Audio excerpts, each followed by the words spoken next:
128e catéchèse. Le respect de l'œuvre de Dieu, source de la spiritualité conjugale. Nous basant sur la doctrine contenue dans l'encyclique Humanae Vitae, nous entendons tracer une esquisse de la spiritualité conjugale. Dans la vie spirituelle des époux, les dons de l'Esprit Saint opèrent également et en particulier le don du respect pour ce qui est œuvre de Dieu. Ce don, uni à l'amour et à la chasteté, aide à identifier dans l'ensemble de la coexistence conjugale cet acte dans lequel, au moins potentiellement, la signification nuptiale du corps est liée à la signification particulière et même exceptionnelle de cet acte. Sa dignité et la grave responsabilité qui, par conséquent, y est attachée. De ce fait, l'antithèse de la spiritualité conjugale est constituée, en un certain sens, par la carence subjective de cette compréhension qui est liée à la pratique et à la mentalité anticonceptionnelle. Plus que tout, cela constitue un énorme dommage du point de vue de la culture intérieure de l'homme. La vertu de chasteté conjugale, et plus encore le don de respect pour ce qui vient de Dieu, modèle la spiritualité des époux afin de protéger la dignité particulière de cet acte, de cette manifestation d'affection où la vérité du langage du corps ne peut être exprimée qu'en sauvegardant la potentialité procréatrice.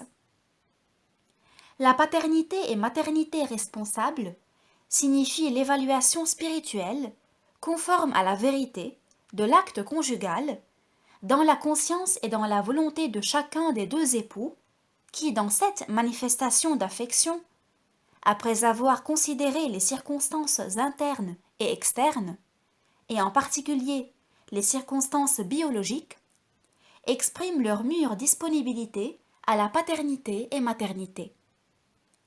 Le respect pour l'œuvre de Dieu contribue à faire en sorte que l'acte conjugal ne soit pas dévalué et privé d'intériorité dans l'ensemble de la vie conjugale, qu'il ne devienne pas habitude, et qu'en lui s'exprime une plénitude adéquate de contenu personnel et éthique, et aussi de contenu religieux, c'est-à-dire la vénération à l'égard de la majesté du Créateur, ultime et unique dépositaire de la source de la vie, et à l'égard de l'amour nuptial du Rédempteur.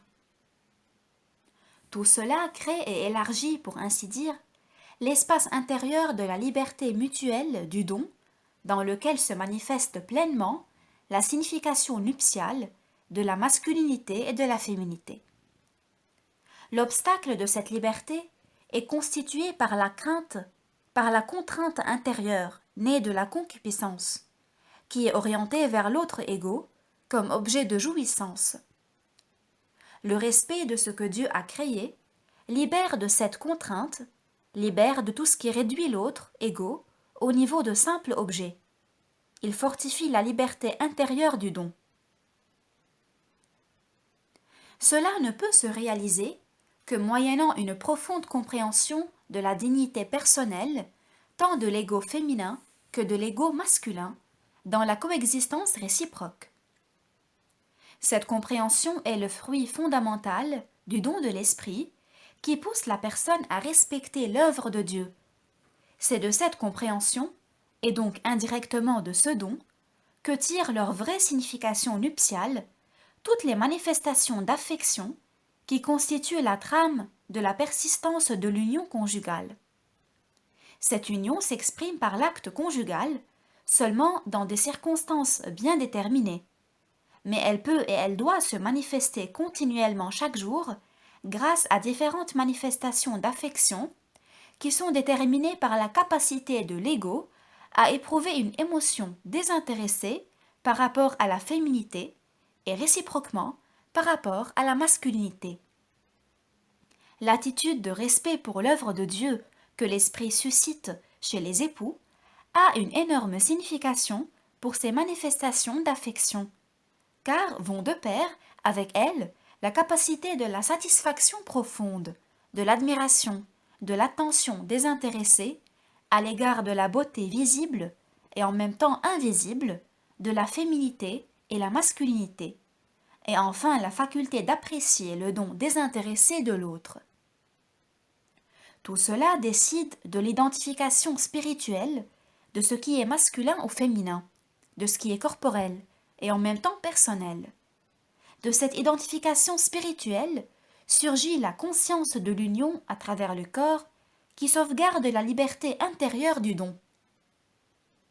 Au moyen des manifestations d'affection, les époux s'aident l'un l'autre à demeurer dans l'union, et en même temps ces manifestations protègent en chacun d'eux cette paix intime qu'ils éprouvent au fond d'eux-mêmes, et qui est en un certain sens la résonance intérieure de la chasteté, guidée par le respect pour ce qui est la création de Dieu. Ce don comporte une attention très profonde et universelle envers la personne, dans sa masculinité et sa féminité, créant ainsi le climat intérieur qui favorise la communion personnelle. Ce n'est que dans un tel climat de communion personnelle des époux que peut mûrir correctement cette procréation que nous qualifions de responsable. L'encyclique Humanae Vitae nous permet de tracer une esquisse de la spiritualité conjugale.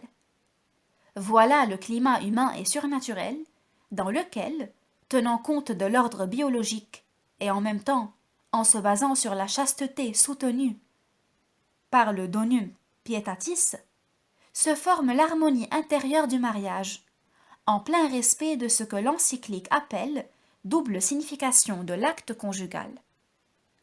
Cette harmonie signifie que les époux vivent ensemble dans la vérité intérieure du langage du corps. L'encyclique Humanae Vitae proclame que la connexion entre cette vérité et l'amour est donc inséparable.